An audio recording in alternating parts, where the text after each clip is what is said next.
Oke, Bismillahirrahmanirrahim. Assalamualaikum warahmatullahi wabarakatuh. Alhamdulillahirabbil alamin. Allahumma shalli wa sallim ala sayyidina Muhammad wa ala ali sayyidina Muhammad. Allahumma rabbi shrah li sadri wa yassir li amri wahlul 'uqdatam min lisani yafqahu qawli, amma ba'du. Alhamdulillah, adik-adik, mudah-mudahan semuanya dalam kondisi sehat walafiat, selamat ya, senantiasa dalam lindungan Allah Subhanahu wa taala. Amin amin ya rabbal alamin. Pada kesempatan kali ini kita akan belajar tentang metabolisme karbohidrat, lipid dan protein. Pada PPT sebelumnya kita sudah belajar bahwa tiga bahan ini, baik karbohidrat, lipid maupun protein, merupakan sumber bahan utama pembentuk energi. Ya, kita akan belajar satu persatu mulai dari karbohidrat, lipid, protein. Yang pertama adalah metabolisme karbohidrat. Ya, ini beberapa karakteristik dari karbohidrat, di mana karbohidrat ini merupakan sumber energi utama. Jadi bahan makanan yang paling cepat diproses untuk membentuk energi adalah karbohidrat. Karbohidrat ini terdiri dari 3 unsur, yakni karbon, kemudian hidrogen, dan O adalah oksigen. Yang penting untuk dicatat bahwa semua sel dan jaringan itu membutuhkan karbohidrat sebagai sumber utama pembentuk energi, khususnya adalah otak. Ya, karbohidrat ini tentunya nanti yang dipakai bukan dalam bentuk karbohidratnya, tetapi dalam bentuk monosakarida, terutama glukosa. Ya.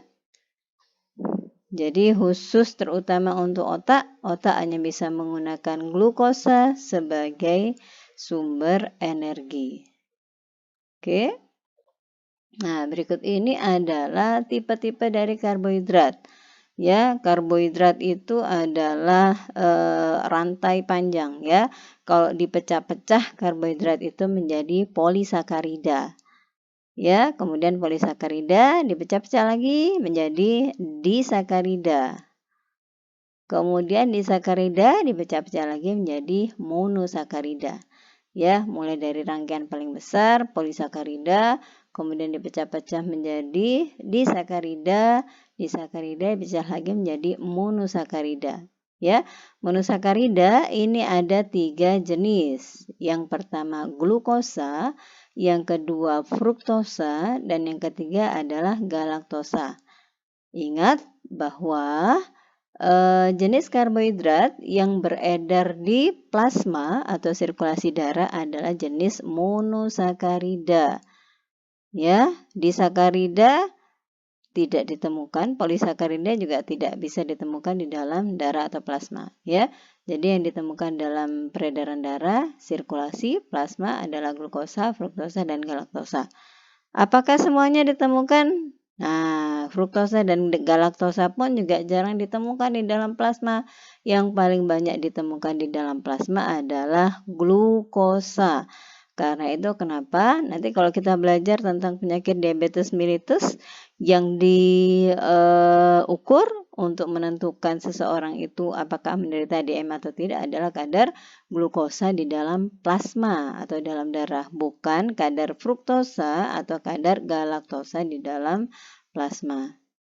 Oke, berikutnya adalah disakarida. Disakarida ini contohnya adalah sukrosa, laktosa, dan maltosa. Ini laktosa ini nanti berhubungan dengan diare ya yang terjadi pada bayi, di mana bayi mengalami intoleransi terhadap laktosa. Ya, kemudian oligosakarida. Oligosakarida ini contohnya frukto oligosakarida, malto oligosakarida, gitu ya. Kemudian poliol ini merupakan gula alkohol sebenarnya ya. Contohnya adalah isomalt, maltitol, kemudian sorbitol, kemudian xylitol yang biasanya ditambahkan pada pasta gigi ya. Kemudian eritritol. Oke, kemudian polisakarida yang berbentuk starch atau tepung ya. Bisa amilose, amilopektin, kemudian maltodextrin. Oke, berikut ini polisakarida yang non-starch. Ya, yang non-starch atau non-tepung, contohnya selulosa, pektin, hemiselulosa, kemudian gum, dan inulin. Oke, kita lanjut. Nah, ini contoh dari monosakarida, disakarida, dan polisakarida. Monosakarida ini bisa ditemukan pada buah, sayur, kemudian madu juga bisa ditemukan pada kacang-kacangan ya. Kemudian disakarida ini bisa ditemukan pada susu atau gula yang biasa kita konsumsi. Kemudian polisakarida ini bisa ditemukan pada starchy food. Starch food atau makanan bertepung ya seperti nasi, kemudian kentang, kemudian jagung atau gandum ya. Oke, kita lanjut. Nah, berikut ini adalah karakteristik dari karbohidrat. Yang pertama, monosakarida. Monosakarida mulai dari glukosa, fruktosa, galaktosa ya. Terutama untuk glukosa dan fruktosa ini bisa kita temukan, sudah kita bahas sedikit tadi pada buah, sayur, madu, kemudian pada sirup yang mengandung glukosa atau fruktosa ya. Disakarida, kombinasi antara glukosa dan fruktosa bisa membentuk sukrosa. Sukrosa ini biasanya bisa kita temukan pada gula-gula meja gitu ya. Kemudian sugar beet ini adalah gula non tebu. Kemudian sugar cane dan fruit ya, juga bisa ditemukan pada buah-buahan. Oke. Berikutnya kalau misalnya glukosa dikombinasikan dengan galaktosa akan membentuk laktosa. Contohnya adalah milk, kemudian dairy product atau produk-produk susu. Ya, seperti keju ya. Kemudian maltosa contohnya adalah malt, kemudian tepung, starch derived sirup ya. Kemudian monosakarida dan disakarida sugar atau gula, monosakarida dan disakarida ini sebenarnya cenderung ditambahkan pada bahan makanan, baik makanan yang di pabrik, kemudian makanan yang dimasak atau makanan yang dikonsumsi sehari-hari. Karena itu gula ini disebut sebagai add sugar atau free sugar. Ya, contohnya ini terdapat pada madu dan juga buah. Ya. Berikutnya poliol ya. Poliol ini merupakan gula alkohol di mana poliol ini kalorinya kecil sebenarnya ya.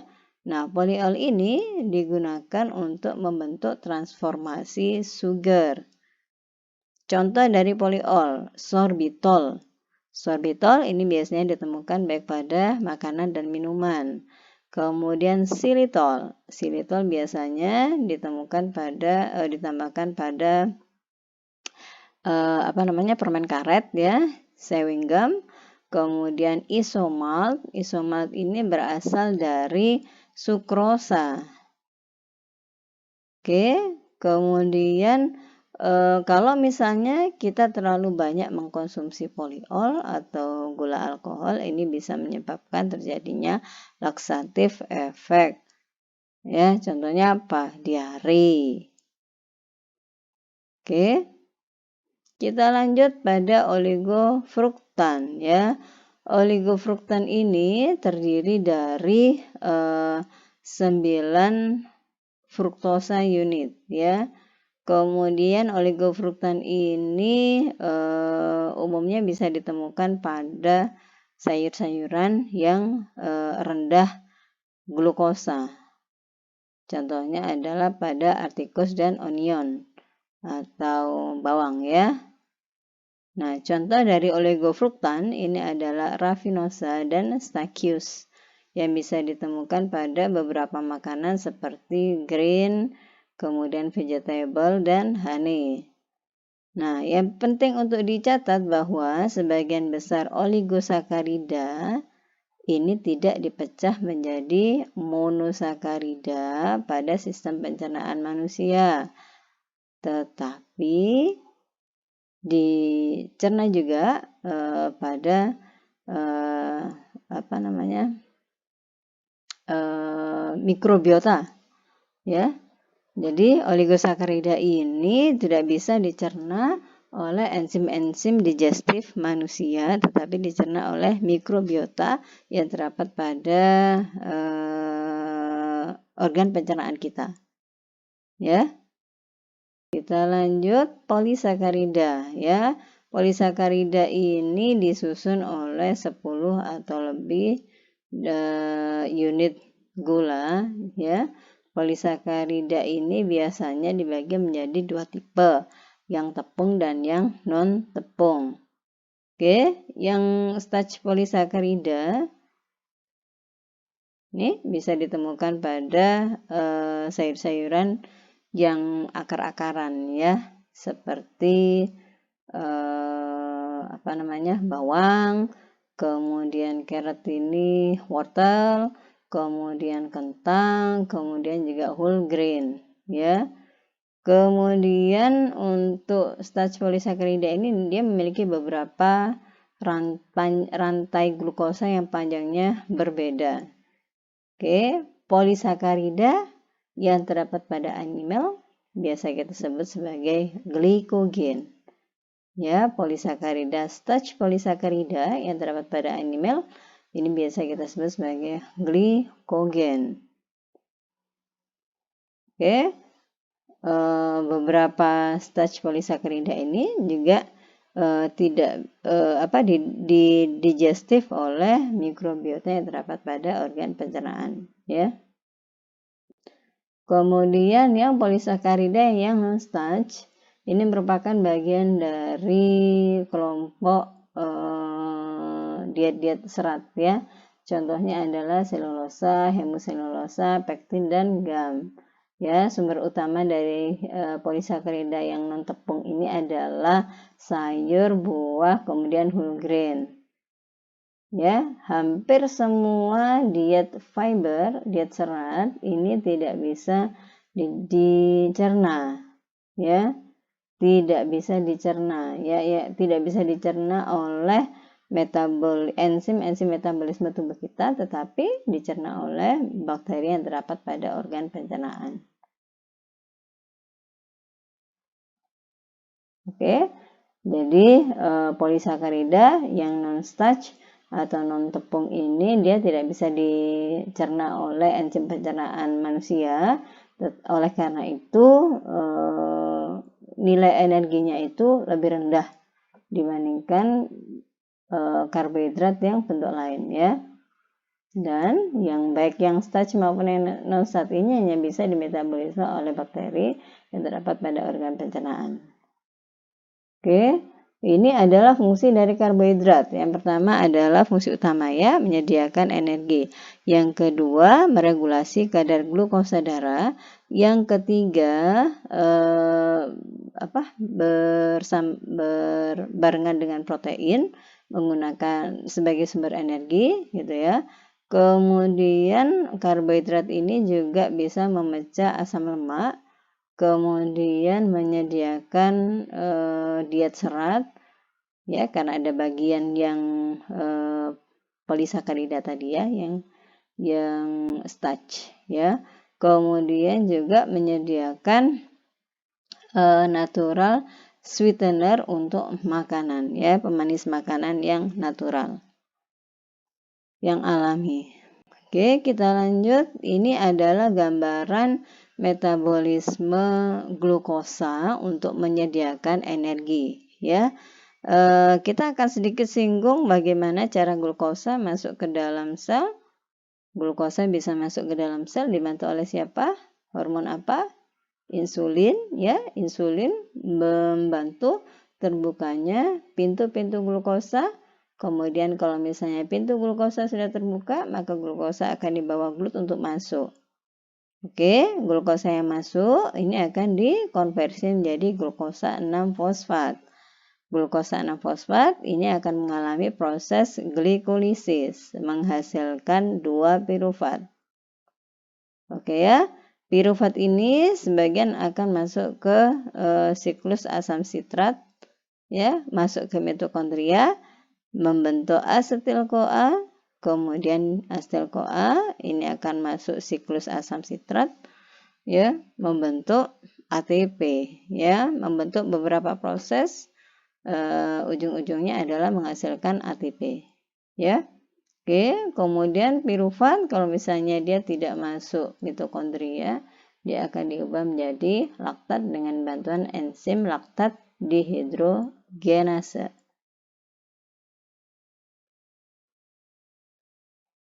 Oke. Berikutnya, nah ini hampir sama sebenarnya ya. Glukosa dengan bantuan insulin, kemudian terbuka pintu glukosanya, kemudian glukosa dibawa oleh glut untuk masuk ke dalam sitoplasma. Ya, di dalam sitoplasma diubah menjadi proses ini. Glukosa 6P diubah menjadi fruktosa 6P, fruktosa 6P diubah menjadi fruktosa 16 bis P, kemudian diubah menjadi fosfoenol pirufat, fosfoenol pirufat diubah menjadi pirufat. Baru pirufat ini akan masuk masuk mitokondria, di mana di mitokondria pirufat ini akan diubah menjadi asetil-CoA. Asetil-CoA kemudian akan melalui beberapa proses, kemudian asetil-CoA ini akan menghasilkan energi ya. Ini asetil-CoA. Pirufat diubah menjadi asetil-CoA, diubah juga menjadi oksaloasetat. Kemudian oksaloasetat ini diubah menjadi malat. Oke, malat akan menghasilkan NADH, FADH, NADH dan FADH ini yang kemudian nanti bisa membentuk ATP. Oke, nah asetil-CoA yang diubah menjadi sitrat itu selanjutnya. Sitrat ini bisa keluar juga dari mitokondria untuk membentuk asetil-CoA kembali. Ya, keluar dari mitokondria membentuk asetil-CoA kembali. Kemudian asetil-CoA akan membentuk malonyl-CoA. Malonyl-CoA akan membentuk fatty acyl-CoA. Fatty acyl-CoA bisa membentuk trigliserida. Trigliserida selanjutnya bisa membentuk VLDL. Artinya bahwa asetil-CoA ini bisa juga dipakai untuk membentuk trigliserida. Ingat pekan lalu pada PPT yang sebelumnya kita sudah sebutkan bahwa baik karbohidrat, lemak maupun protein untuk membentuk energi dia akan membentuk asetil-CoA terlebih dahulu. Ya. Oke, kita lanjutkan. Ini overview dari metabolisme glukosa hampir sama dengan tadi ya, pada intinya glukosa atau glikogen ini akan dipecah menjadi glukosa 6-fosfat. Kemudian glukosa 6-fosfat akan diubah menjadi pirufat. Pirufat kalau misalnya ada mitokondria, dia akan masuk ke mitokondria membentuk asetil-CoA. Selanjutnya asetil-CoA akan masuk ke siklus asam sitrat. Ya, atau sebagian pirufat akan membentuk laktat, atau sebagian kalau misalnya tidak ada oksigen ya membentuk laktat, kemudian atau membentuk asam amino. Oke, nah ini adalah kesimpulan dari metabolisme energi dari karbohidrat. Ya, yang pertama proses glikolisis ya. Jadi akhir dari proses glikolisis itu dihasilkan glukosa plus 2 ADP plus 2 PO4-3-min. Ya. Reaksi akhir dari glikolisis glukosa plus 2 ADP plus 2 PO4-3-min ini akan diubah menjadi 2 asam pirufat plus 2 ATP plus 4 atom H. Ya, jadi glikolisis kalau ditanya hanya menghasilkan 2 ATP. Glikolisis hanya menghasilkan 2 ATP. Oke, kemudian glikolisis ini akan berlanjut dengan konversi asam pirufat menjadi asil CoA. Ya, pada konversi asam pirufat menjadi asil CoA tidak dihasilkan ATP. Ya, berikutnya adalah siklus Krebs ya atau Krebs cycle. Ya, pada Krebs cycle ini coba kita pindah ya. Pada Krebs cycle ini asil CoA plus H2O plus 2 asil CoA plus 6 H2O plus 2 ATP 2 ADP akan membentuk 4 CO2 plus 16H plus 2 asil CoA ya plus 2 ATP plus 2 CoA plus 2 ATP ya. Jadi ujung akhir dari Krebs cycle ini menghasilkan 2 ATP. Kita pindah ya. Tadi kita ulang, kalau glikolisis hanya menghasilkan 2 ATP plus atom H. Kemudian konversi asam pirufat menjadi asil CoA, ini dihasilkan 4 atom H tanpa ATP. Kemudian Krebs cycle dihasilkan 2 ATP lagi ditambah 16 atom H. Ya, jadi kalau dituliskan pada glikolisis yang pertama ini dihasilkan 2 ATP plus 4 atom H atau NADH ya. Kemudian yang kedua konversi asam pirufat menjadi asil CoA dihasilkan 4 atom H atau NADH. Kemudian yang ketiga Krebs cycle dihasilkan 2 ATP plus 16 atom H atau NADH. Total atom hidrogen yang dihasilkan adalah 24 atom H, di mana dari 24 ini 20 atom H akan mengalami proses konjugasi oksidasi, di mana tiap 2 atom H akan melepaskan ATP sebanyak 3 molekul. Ya, sehingga kalau kita hitung 20 atom H akan melepaskan 30 molekul ATP. Berikutnya, 4 atom H yang tersisa ini dibantu oleh enzim dehidrogenase, itu akan melepaskan tiap 2 atom H melepaskan ATP sebanyak 2 molekul, sehingga 4 atom H melepaskan 4 molekul ATP. Ya, jadi dari 24 atom H, total ATP yang dilepaskan adalah 34 ATP. Oke, karena itu bisa kita simpulkan bahwa ATP yang dilepaskan dari satu molekul glukosa itu adalah yang pertama dari proses glikolisis 2 ATP, yang kedua konversi asam pirufat menjadi asil CoA 0 ATP, yang ketiga Krebs cycle 2 ATP, kemudian dari NADH dan FADH ini dihasilkan NADH 30 ATP, FADH 4 ATP. Jadi total ATP yang dilepaskan untuk metabolisme satu molekul glukosa adalah 38 ATP. Ya. Oke, jadi total molekul ATP yang dihasilkan dari hasil pemecahan satu molekul glukosa adalah 38 ATP. Tapi kadang-kadang nanti kalau misalnya adik-adik baca itu dituliskan 36 ATP ya. Sama saja ya. Oke. Nah, ini adalah homeostasis glukosa. Homeostasis glukosa ini adalah kemampuan tubuh untuk mempertahankan agar kadar glukosa di dalam darah tetap normal. Jadi kalau misalnya kadar glukosa dalam darah terlalu tinggi atau kita sebut sebagai hiperglikemia, maka sel beta pankreas akan merangsang sel beta pankreas untuk mengeluarkan insulin. Oke, insulin akan merangsang liver untuk mengkonversi glukosa menjadi glikogen.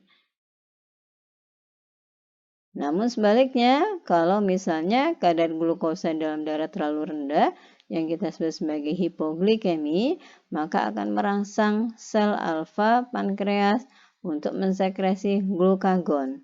Glukagon sebaliknya akan mengkonversi glikogen menjadi glukosa, sehingga kadar glukosa di dalam darah kembali normal. Ya, sudah kita bahas kemarin bahwa dua organ utama yang terlibat pada proses metabolisme dalam tubuh adalah satu, pankreas, yang kedua adalah liver. Ya. Oke, kita lanjut. Ini hampir sama ya, homeostasis dari kadar glukosa dalam darah. Jadi misalnya karbohidrat yang kita konsumsi kemudian akan dicerna pada sistem pencernaan, akan dihasilkan monosakarida yang paling banyak adalah glukosa. Kemudian glukosa ini kalau misalnya dia kadarnya terlalu tinggi dalam darah, dia akan merangsang sel beta pankreas untuk mensekresi insulin. Ya, insulin itu nantinya dia akan merangsang glukosa dibawa ke sel-sel otot untuk dikonversi menjadi glikogen. Kemudian insulin juga membantu glukosa pada sel-sel lemak untuk diubah menjadi trigliserida. Oke. Kemudian insulin ini menghambat konversi glikogen menjadi glukosa tentunya. Atau sebaliknya insulin ini merangsang konversi glukosa menjadi glikogen di dalam liver. Ya. Nah, kita pindah.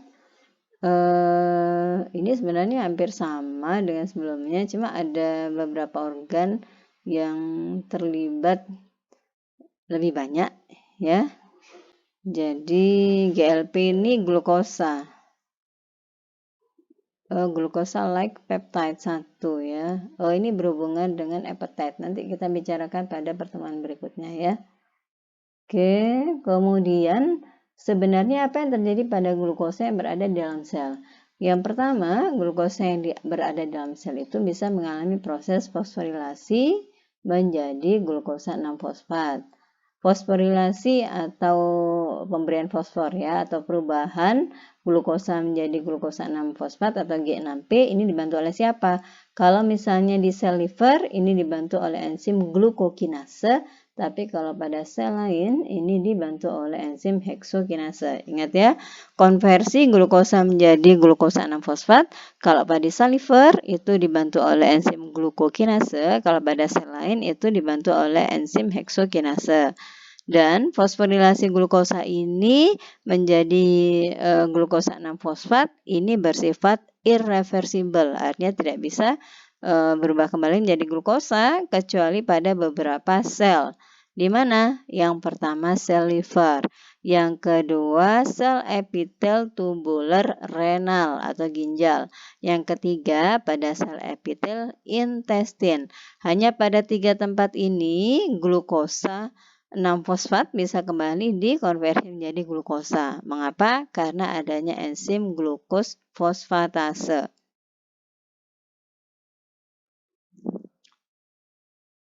Oke ya, jadi di dalam sel glukosa itu bisa diubah menjadi glukosa 6-fosfat. Kalau di liver dengan bantuan glukokinase enzim, kalau pada sel lain heksokinase. Nah, perubahan glukosa menjadi glukosa 6-fosfat ini bersifat irreversible kecuali pada 3 tempat. Pada sel liver, pada sel epitel tubular renal atau ginjal, juga pada sel epitel intestin. Mengapa? Karena pada 3 tempat ini, 3 sel ini terdapat enzim glukos fosfatase. Oke, yang tadi fosforilasi glukosa menjadi glukosa 6-fosfat, ini secara langsung ditujukan untuk menghasilkan energi. Ya. Atau misalnya glukosa disimpan dalam bentuk glikogen, ya. Glukosa yang disimpan dalam bentuk glikogen ini pada semua sel ini hanya sedikit. Kemudian pada liver cell 5-8% total berat liver. Kemudian kalau pada sel otot ini 1-2%.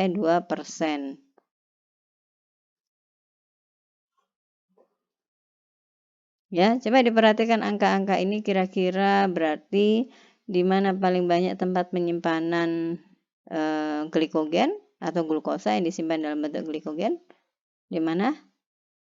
Di sel, semua sel hanya sedikit ya. Di liver atau sel otot? Sel liver atau sel otot? Sel otot. Jangan melihat angkanya. Kalau dilihat angkanya 5-8% sel liver, tapi ini dari berat total liver. Sementara sel otot mana lebih besar, sel otot atau sel liver ukurannya?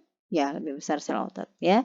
Jadi depo glukosa atau glikogen paling banyak adalah pada sel otot, khususnya sel otot skeletal. Oke, kita pindah. Nah, ini adalah gambaran proses glikogenesis. Apa itu glikogenesis? Reaksi pembentukan glikogen untuk glukosa yang tidak terpakai oleh tubuh.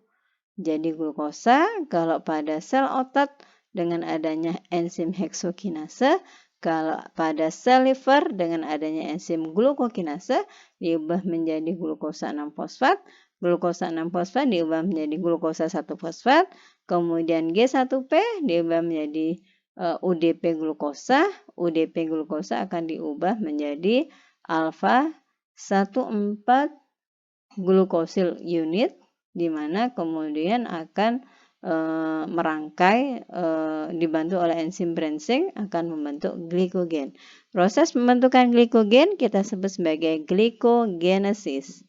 Ya, gambarannya, reaksinya. Nanti silakan kalau reaksi adik-adik belajar dari biokimia, ya.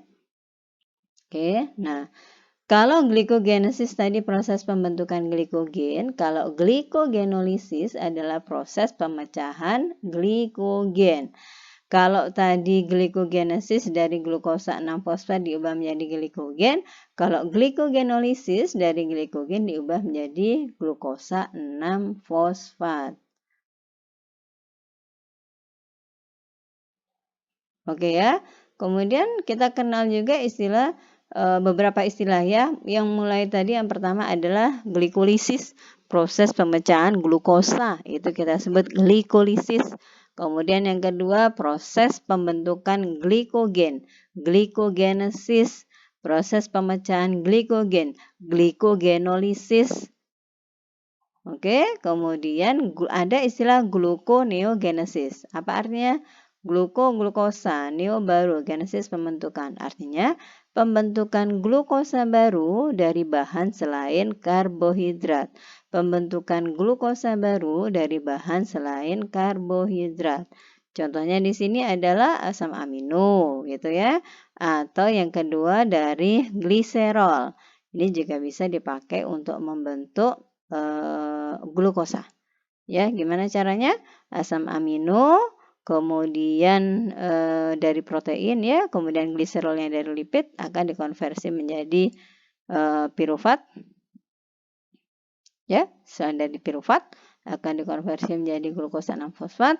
Dari glukosa 6-fosfat baru kemudian dikonversi menjadi glukosa. Oke.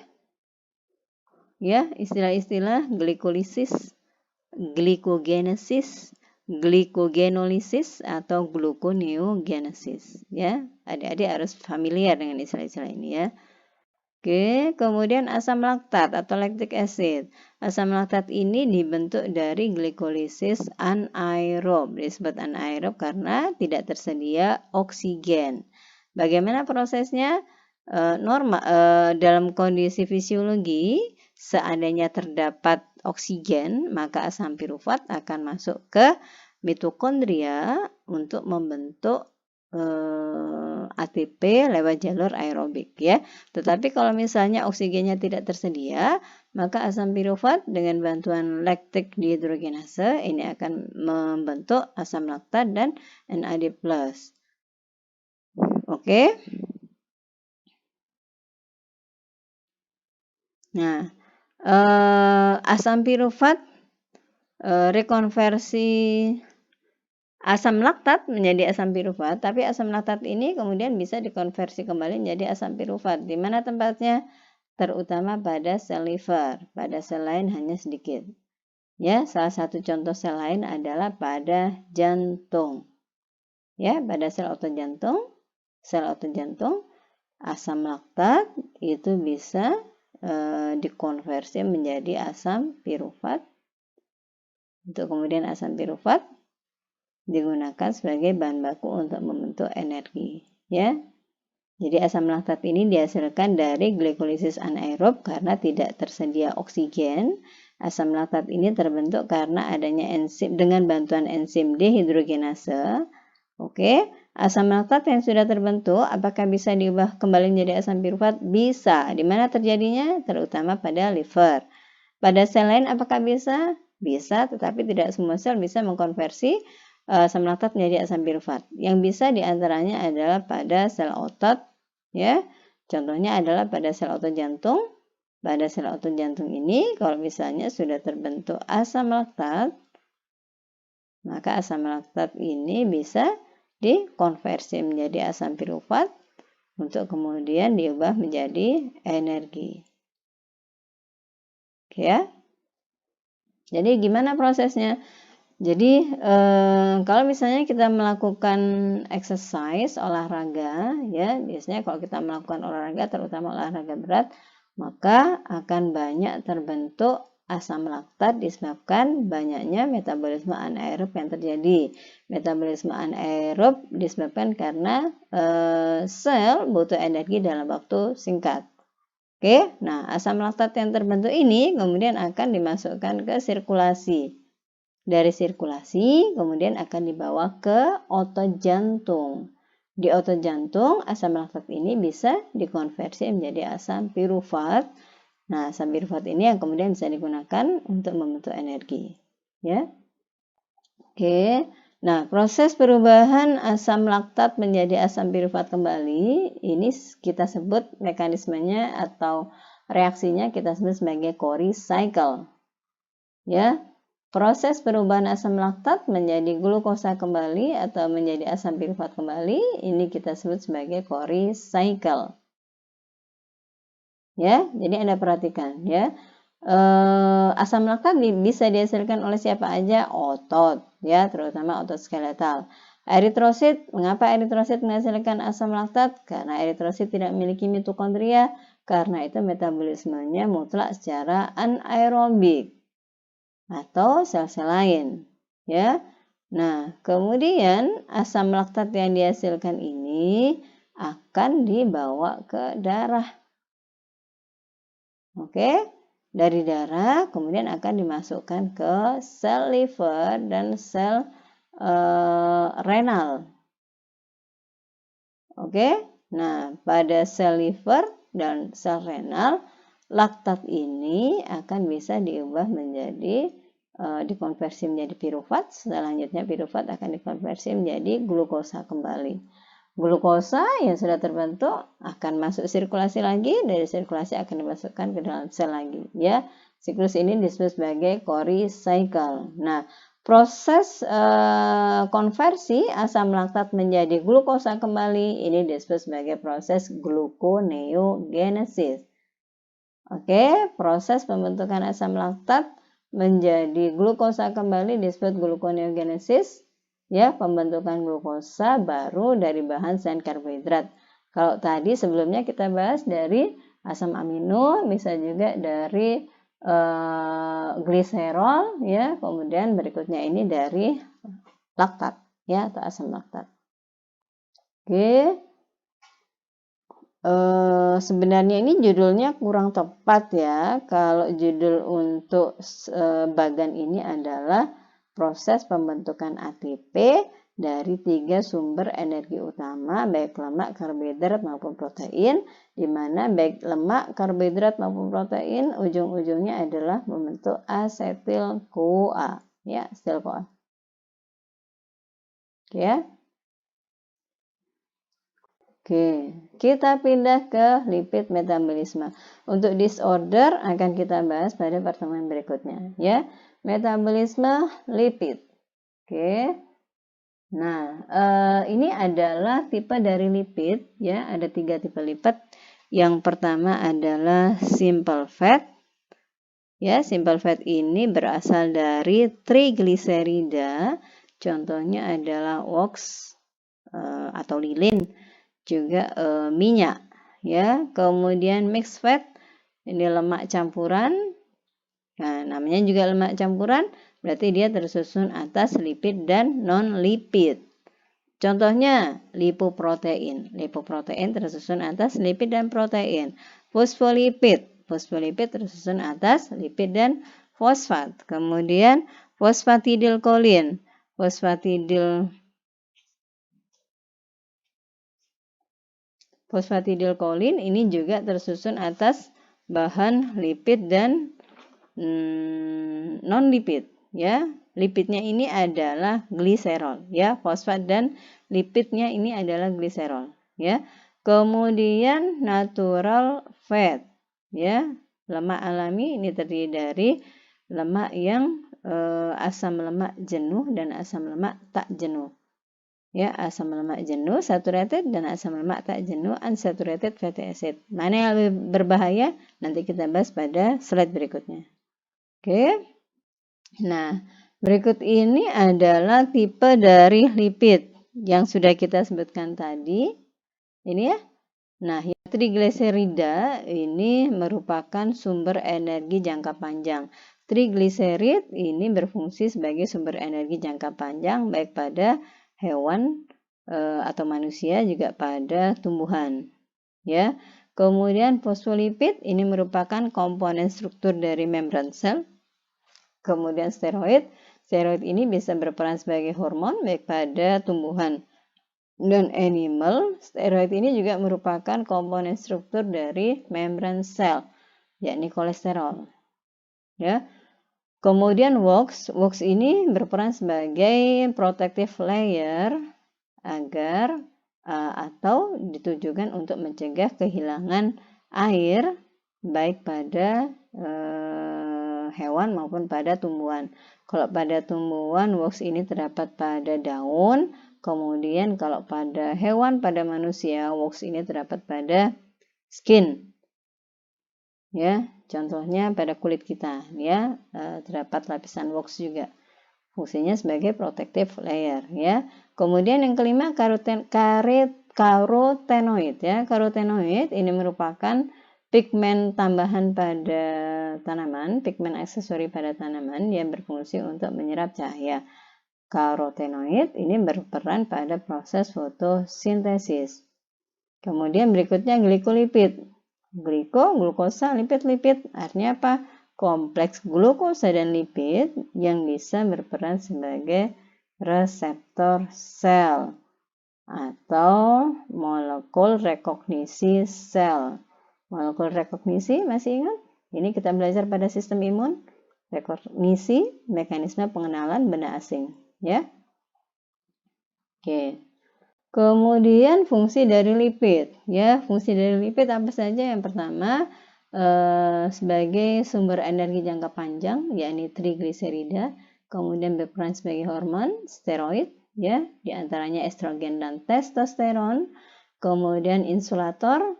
Insulator ini mempertahankan suhu tubuh atau mempertahankan electrical pada sel-sel. Ya, kalau yang mempertahankan suhu tubuh ini diperankan oleh trigliserida, kalau yang elektrikal diperankan oleh sphingolipid. Ya, kemudian lipid juga berfungsi untuk proteksi terhadap organ internal. Ya, contohnya trigliserid dan wax. Kemudian lipid juga berfungsi sebagai komponen struktur dari membran sel. Contohnya adalah fosfolipid dan kolesterol. Ya. Oke, kita pindah. Nah, lipid ini kalau tadi karbohidrat tersusun atas apa aja? CHO. Ya, karbohidrat tersusun atas CHO. C, karbon, H, hidrogen, dan O, oksigen. Ya, kalau lipid ini tersusun atas apa saja?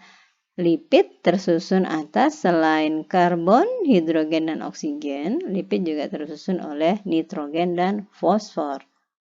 Oke, lipid juga tersusun oleh nitrogen dan fosfor. Ya, nah, sudah kita bahas sebelumnya bahwa asam lemak itu merupakan bahan untuk membentuk energi, tetapi ingat asam lemak hanya bisa dipakai untuk membentuk energi kalau ada oksigen. Ya, mengapa? pada PPT sebelumnya, karena untuk mengeluarkan energi yang terkandung dalam asam lemak itu memang dibutuhkan oksigen, ya. Kemudian asam lemak ini karena dia tidak bisa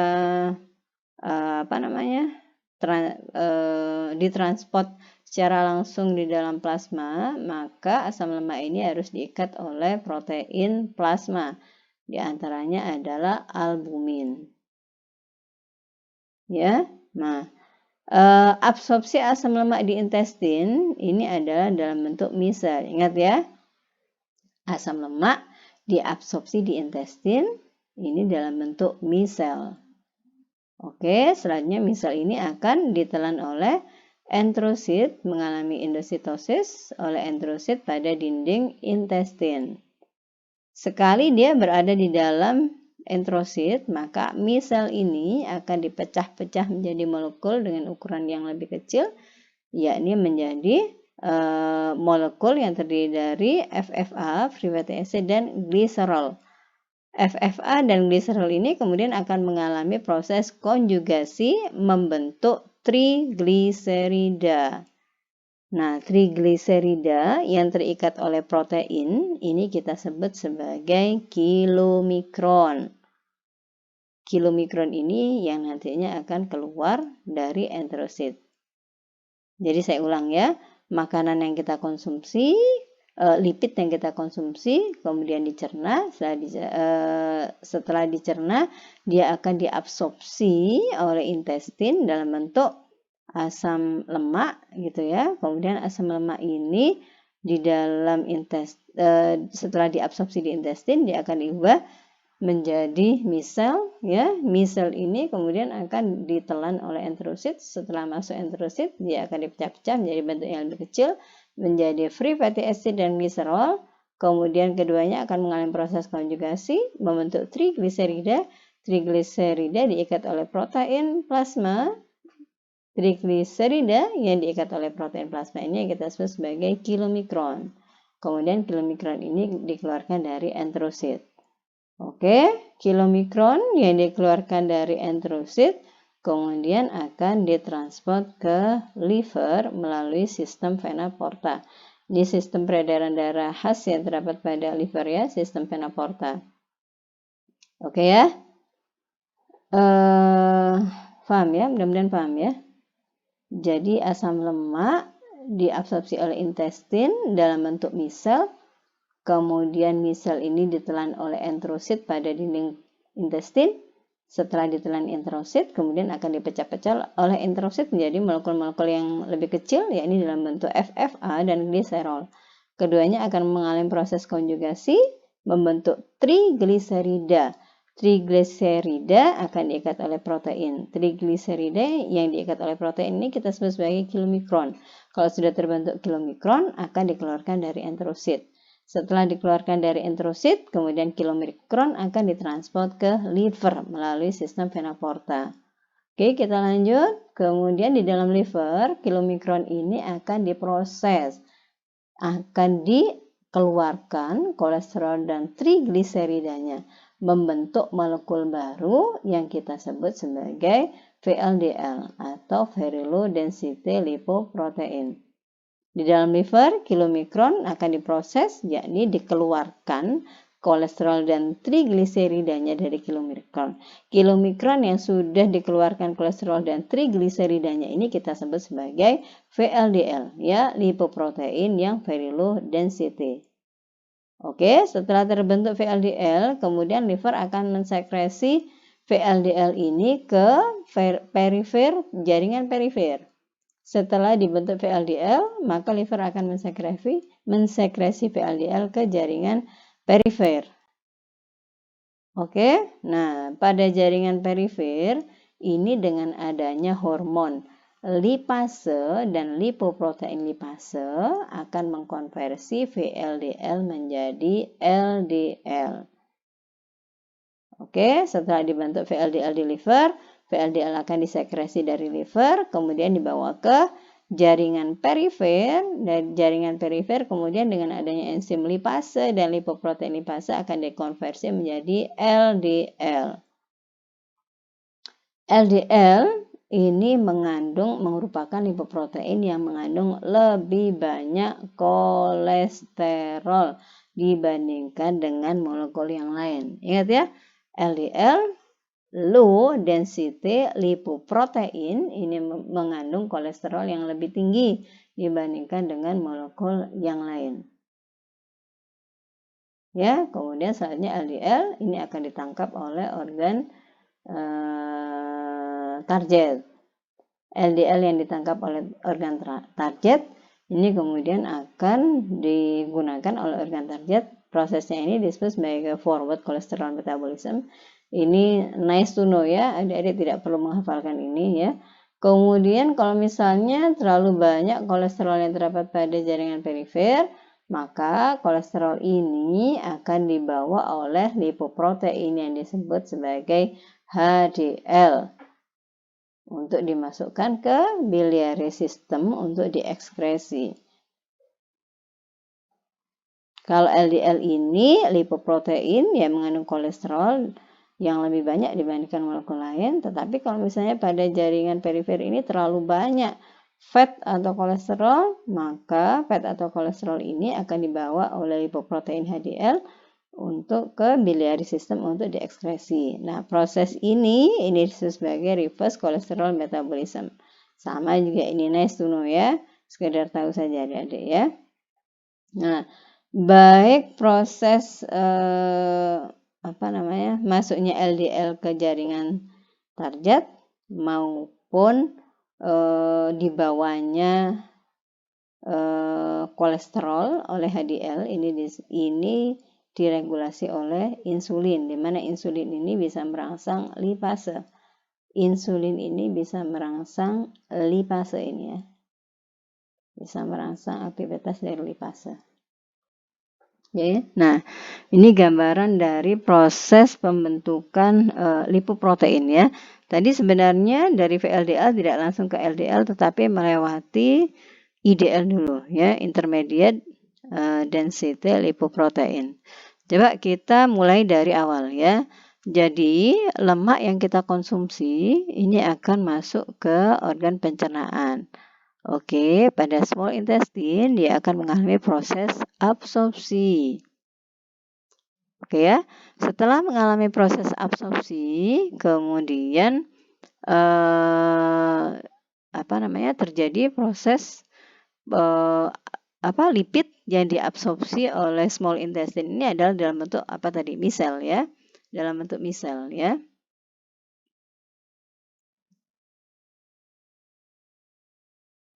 Oke, setelah dalam bentuk misel dia akan dikonversi menjadi kilomikron ya dengan bantuan empedu nih ya, kilomikron. Setelah terbentuk kilomikron dia akan dibawa ke pembuluh limfatik.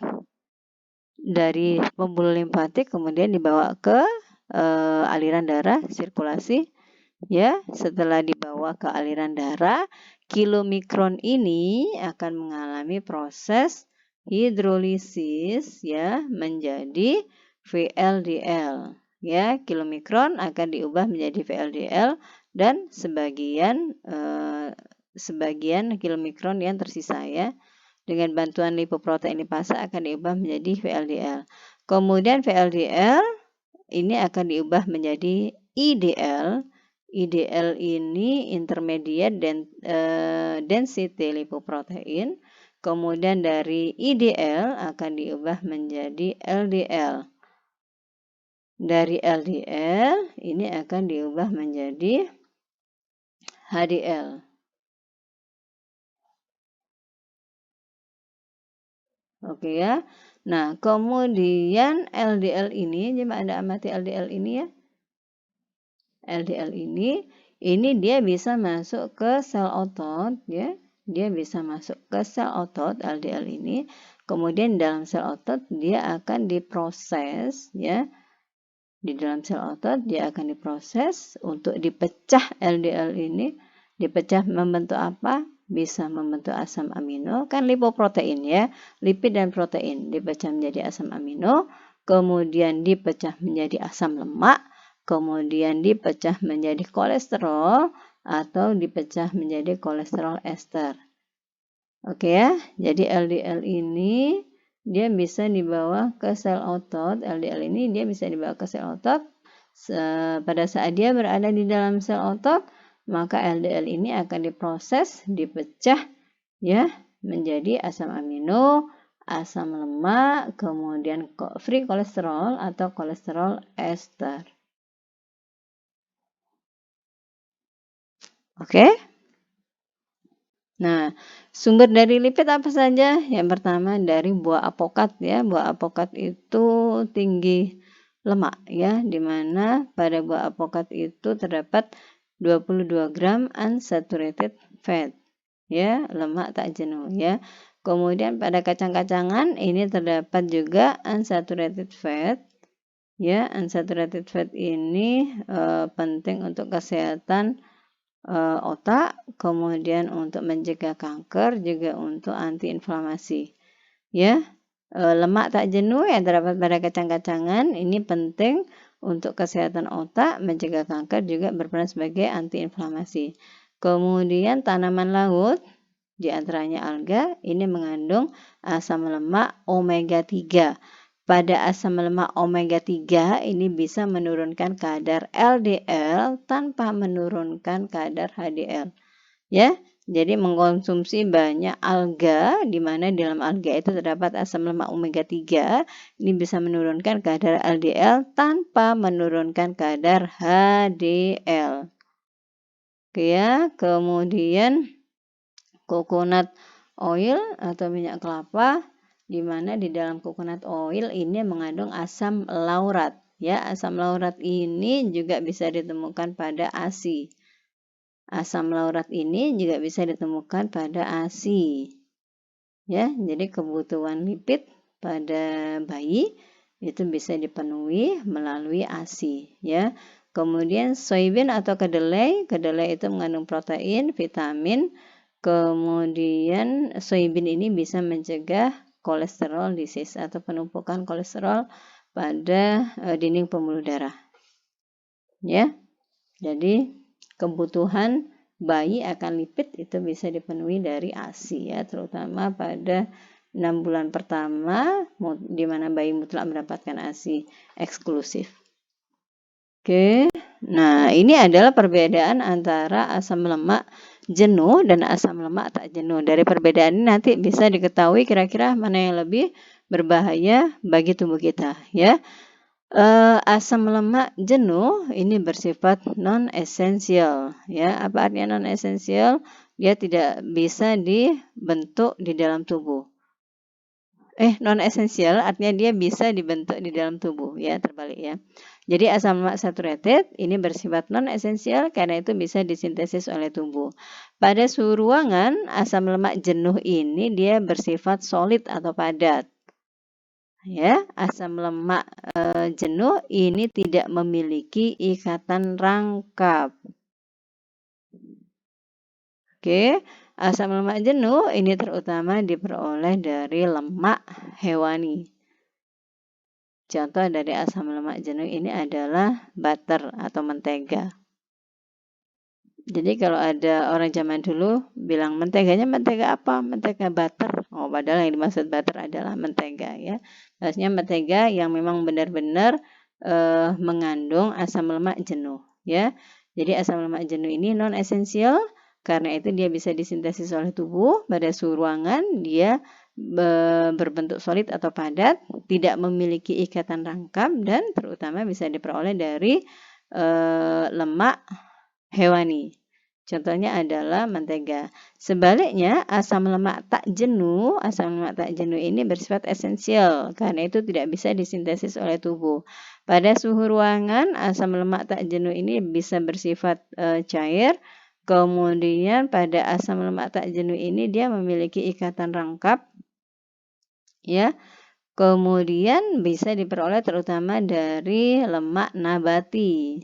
Ya, contohnya adalah minyak goreng. Ya, bisa diperoleh dari minyak nabati. Nah, benarkah kalau misalnya di luar tuh disebutkan bahwa sebenarnya minyak goreng produksi saya, ya, tiap-tiap perusahaan mengklaim bahwa minyak goreng yang diproduksi perusahaan tersebut mengandung asam lemak tak jenuh. Benarkah? Jadi, selama minyak goreng tersebut belum mengalami proses pemanasan, maka asam lemaknya akan tetap berada dalam kondisi asam lemak tak jenuh. Tapi kalau misalnya sudah melalui proses pemanasan, maka asam lemaknya akan berubah dari asam lemak tak jenuh menjadi jenuh. Ya, nah yang berbahaya bagi tubuh kita asam lemak yang mana? Asam lemak jenuh ini yang berbahaya bagi tubuh kita, ya. Ini yang aman bagi tubuh kita. Sama dengan tadi ada lipoprotein, LDL, HDL, mana yang berbahaya buat tubuh kita? LDL. Ya, LDL lebih berbahaya dibandingkan HDL, ya.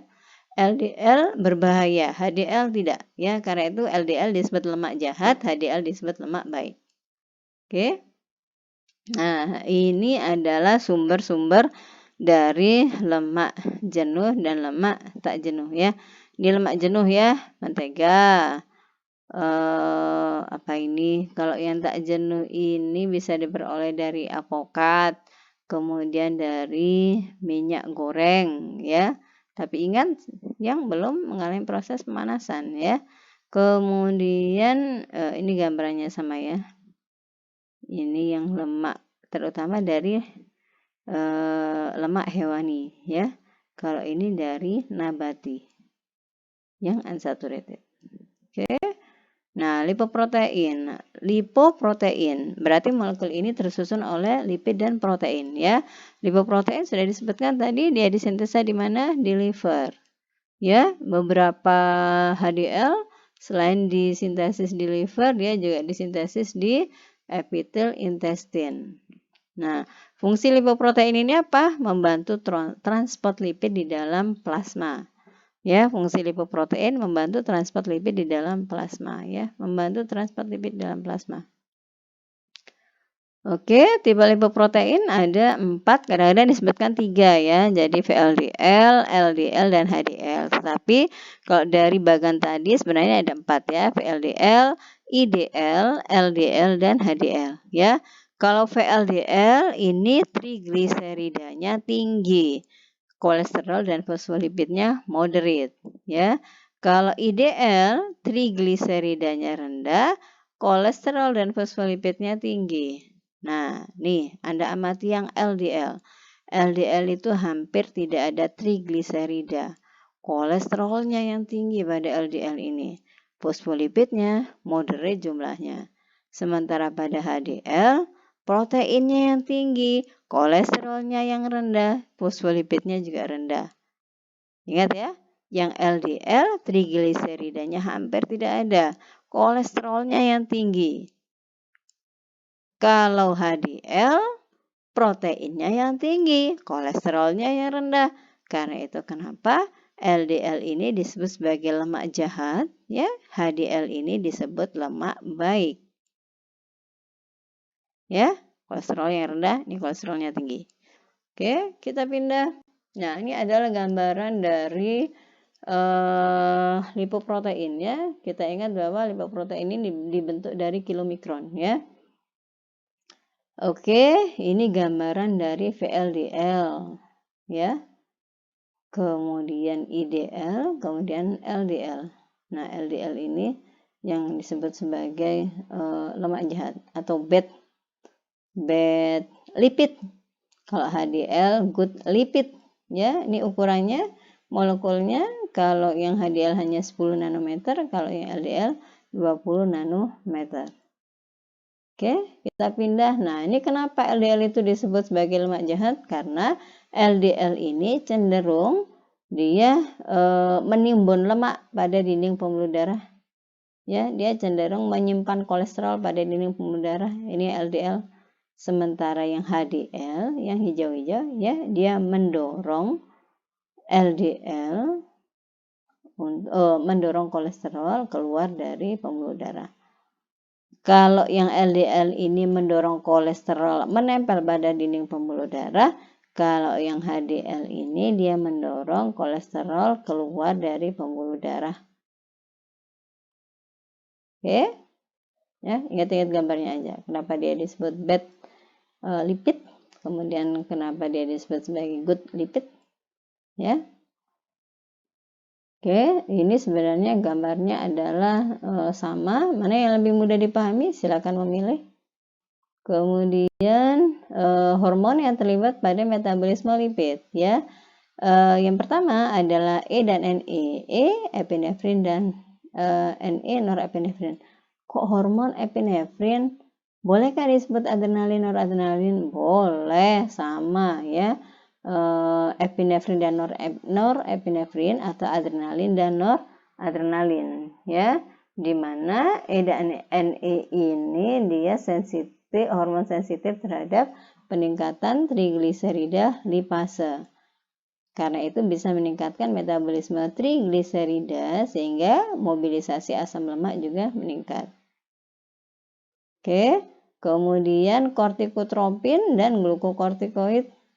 Ini dia juga merangsang trigliserid lipase. Ya, kemudian growth hormone juga dia merangsang trigliserid lipase, tetapi efek dari growth hormone lebih kecil dibandingkan kortikotropin dan glukokortikoid. Kemudian tiroid juga merangsang mobilisasi lemak, sekaligus berarti bisa meningkatkan metabolisme energi. Ya, tiroid ini merupakan hormon utama metabolisme energi di dalam tubuh kita. Ya, oke.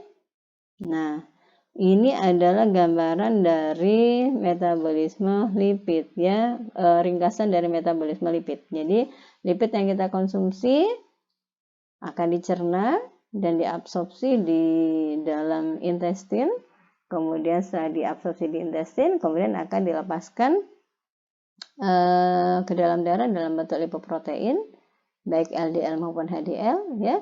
Kemudian lipoprotein ini bisa disintesis kembali membentuk karbohidrat dan protein. Sintesis lipoprotein bentuk karbohidrat ini yang kita sebut sebagai gluconeogenesis ya. Atau lipoprotein ini akan dioksidasi membentuk energi atau dikonversi juga menjadi ke glukosa untuk otak dan jaringan saraf.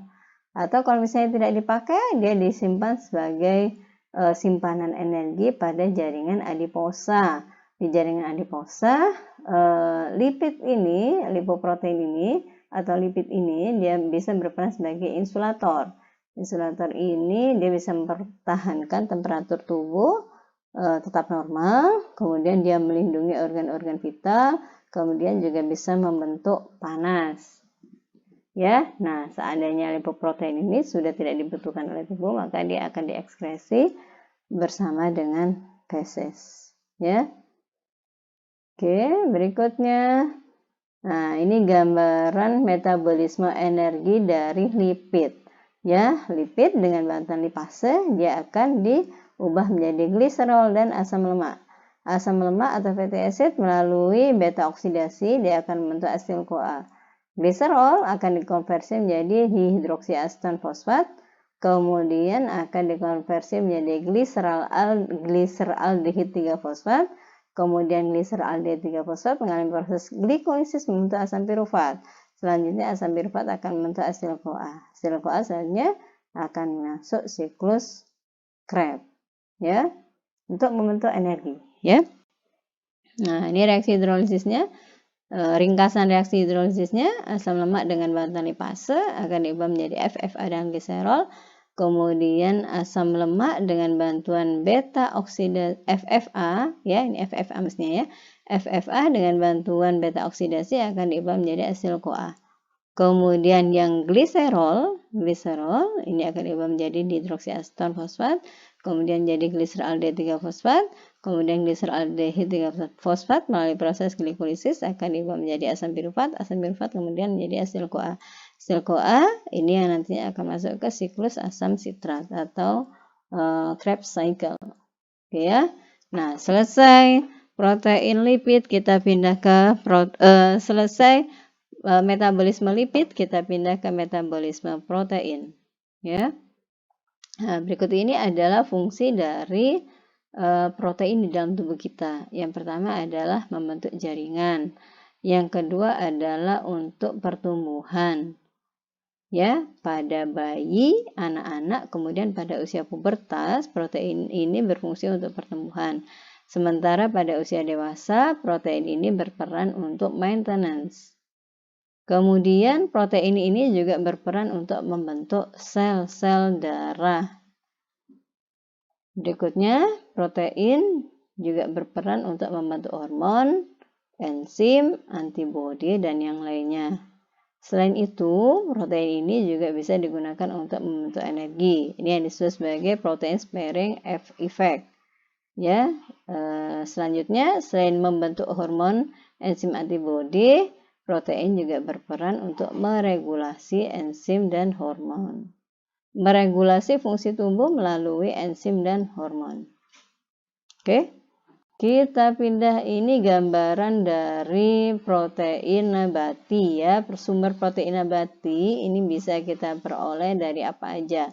Nuts, kacang-kacangan ya. Nih kacang-kacangan ya. Kemudian quinoa.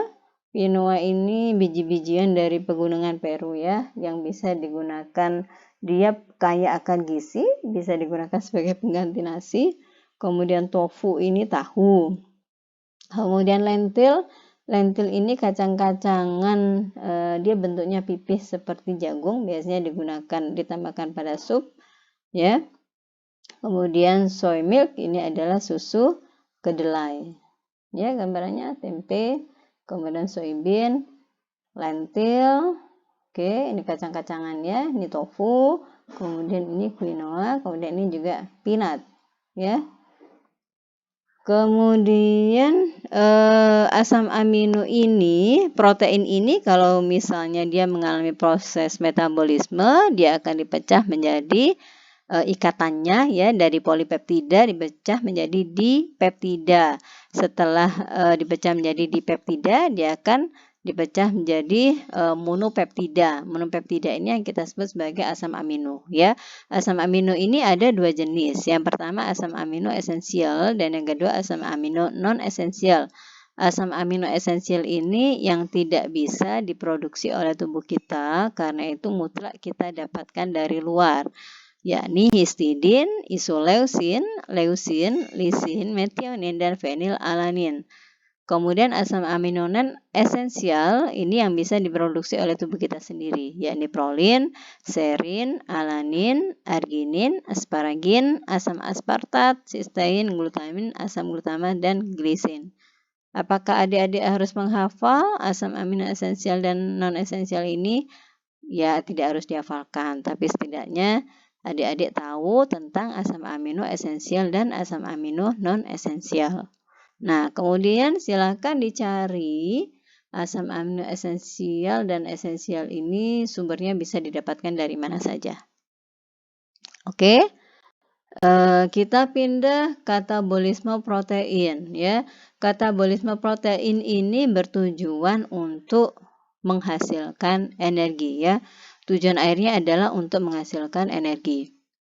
Oke, sudah kita sebutkan tadi bahwa protein itu dia akan mengalami proses hidrolisis atau pemecahan menjadi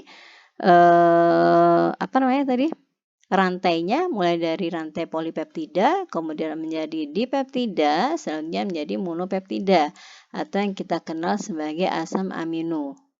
Ya, asam amino ini selanjutnya nanti dia bisa digunakan untuk mensintesis apa aja. Contohnya untuk mensintesis him, untuk mensintesis nukleotida, untuk mensintesis hormon, untuk mensintesis neurotransmitter. Oke, asam amino ini selanjutnya akan mengalami proses deaminasi oksidatif. Deaminasi oksidatif ini dia bisa menghasilkan bahan yang mengandung nitrogen dan bahan yang tidak mengandung nitrogen. Untuk bahan yang mengandung nitrogen, contohnya adalah NH4+, ini akan masuk ke urea cycle untuk membentuk urea. Urea ini selanjutnya akan dibawa ke ginjal untuk dikeluarkan bersama dengan urin. Ya, urea yang keluar bersama urin ini biasa kita kenal sebagai ureum. Nah, kemudian yang kedua, hasil dari deaminasi oksidatif adalah bahan yang non-nitrogen. Contohnya adalah karbon. Karbon ini nanti dia bisa dikonversi menjadi asam pirufat. Ya, asam pirufat selanjutnya akan dikonversi menjadi glukosa. Nah, proses ini disebut sebagai proses gluconeogenesis, ya, pembentukan glukosa dari bahan selain karbohidrat. Kalau ini bahannya apa? Asam amino. Ya, yang kedua, ini bahan non nitrogen, ini bisa dikonversi menjadi asetil CoA. Asetil CoA yang selanjutnya akan diproses untuk membentuk energi. Atau tadi dari pirufat ini langsung dipakai untuk membentuk energi. Ya, asetil CoA selanjutnya ini akan bisa mengalami proses konversi menjadi asam lemak dan keton badis.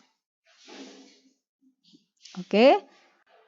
Nah, bagan ini sebenarnya sama dengan bagan sebelumnya, hanya saja tidak ada keterangan di bagan sebelumnya proses deaminasi itu terjadi di mana. Oksidasi deaminasi ini terjadi pada liver, ya, sampai dengan terbentuknya urea. Jadi pembentukan urea ini terjadi pada liver. Kemudian urea ini kalau dia sudah terbentuk, dia akan dibawa ke sirkulasi darah. Dari sirkulasi akan dibawa ke ginjal. Selanjutnya akan dikeluarkan dari ginjal bersama dengan urin. Ya, sama ini ya. Jadi asam amino akan diubah menjadi senyawa yang mengandung unsur nitrogen, contohnya NH3, NH4OH atau NH4+ tadi ya. Kemudian satunya senyawa yang tidak mengandung unsur N. Kemudian yang mengandung unsur N ini akan masuk ke urea cycle di dalam liver untuk diubah menjadi urea. Urea selanjutnya dibawa ke sirkulasi menuju ginjal dan akan dikeluarkan bersama dengan urin. Kemudian senyawa yang tidak mengandung unsur nitrogen ini bisa dipakai sebagai bahan baku untuk membentuk karbohidrat dan lemak tadi ya. Bisa dipakai untuk membentuk energi. Nah, ini berikut ini adalah hormon yang terlibat pada metabolisme protein apa saja. Yang pertama, growth hormone. Growth hormone ini bisa meningkatkan sintesis protein sel. Yang kedua, insulin. Kalau insulin ini menurun, maka hampir tidak ada protein yang disintesis. Kemudian glukokortikoid. Glukokortikoid ini dia justru bisa menurunkan protein jaringan. Sebaliknya, dia akan meningkatkan asam amino plasma. Karena di jaringan proteinnya dipecah, kemudian protein yang dipecah menjadi asam amino ini akan dibawa ke plasma atau darah. Karena itu, asam amino plasmanya meningkat.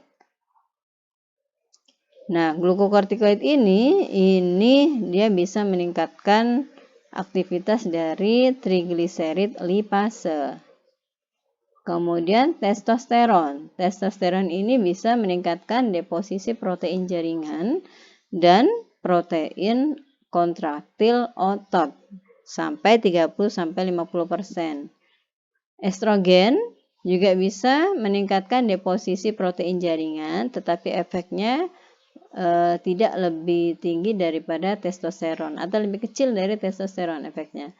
Ya, kemudian tiroksin ini bisa meningkatkan metabolisme protein.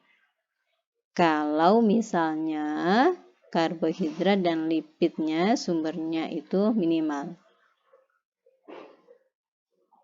Oke, nah saya rasa materi kita untuk metabolisme karbohidrat, lemak dan protein cukup sampai di sini. Mudah-mudahan adik-adik bisa paham dengan penjelasan melalui video PPT ini. Kalau misalnya ada kesulitan, boleh bertanya lewat WA atau lewat email ya. Tetap jaga kesehatan, tetap semangat belajar. Mudah-mudahan wabah ini segera berakhir sehingga kita bisa kembali beraktivitas normal seperti semula ya. Mudah-mudahan manfaat apa yang kita bahas pada pagi hari ini. Saya mohon maaf kalau ada yang kurang berkenan. Ihdinas siratal mustaqim. Wassalamualaikum warahmatullahi wabarakatuh.